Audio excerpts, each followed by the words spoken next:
Hi guys, എന്തൊക്കെയുണ്ട്? സുഖം തന്നെയല്ലേ എല്ലാവർക്കും?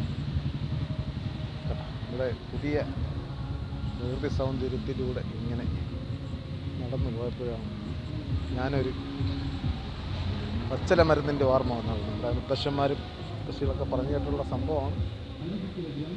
കൂടുതലായിട്ടൊന്നും അറിവുകളൊന്നുമില്ല, എന്നാലും അടിപൊളിയല്ലേ? ഈ ഒരു സംഭവം ഉണ്ടല്ലോ, ഈ ഒരു സാധനം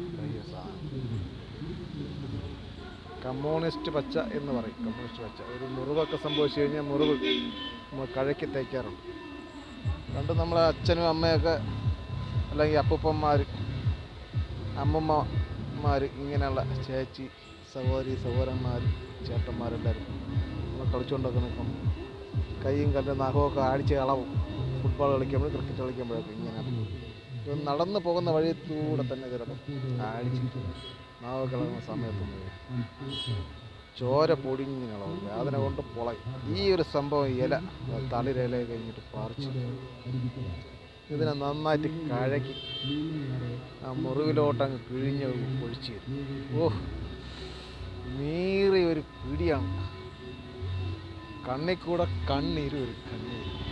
കണ്ട ഇങ്ങനത്തെ ഒരു സാധനം സത്യമല്ലേ? കറക്റ്റായിട്ടുള്ള കാര്യമല്ലേ? എല്ലാവർക്കും അറിയാൻ പറ്റുന്നൊരു സംഭവം. നോക്കിയോ, നമ്മുടെ തിരുവനന്തപുരം ഭാഷയിൽ ഇത് കമ്മ്യൂണിസ്റ്റ് പച്ച, പിന്നെ നാറ്റപ്പൂച്ചെടി, അങ്ങനെയൊക്കെ പല പേരുകളിൽ അറിയപ്പെടും. പല നാട്ടിൽ പല പേരുകളാണല്ലോ ഓരോരോ ചെടികൾക്കായിരുന്നാലും ഓരോരോ സാധനങ്ങൾക്കായിരുന്നാലും. പൈസയ്ക്ക് തന്നെ ചില സ്ഥലങ്ങളിലൊക്കെ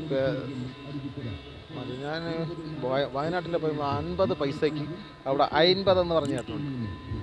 ഓരോ ഭാഷയ്ക്ക് ഓരോരോ രീതികളാണ്. അപ്പം ഇങ്ങനെയൊക്കെയാണ് ഓരോ നാട്ടിൽ പറയുന്നതെന്ന് നമുക്കറിയാൻ പറ്റത്തില്ല. എന്തായാലും തിരുവനന്തപുരം ഭാഷയിൽ ഇങ്ങനെയാണ് പറയുന്നത്.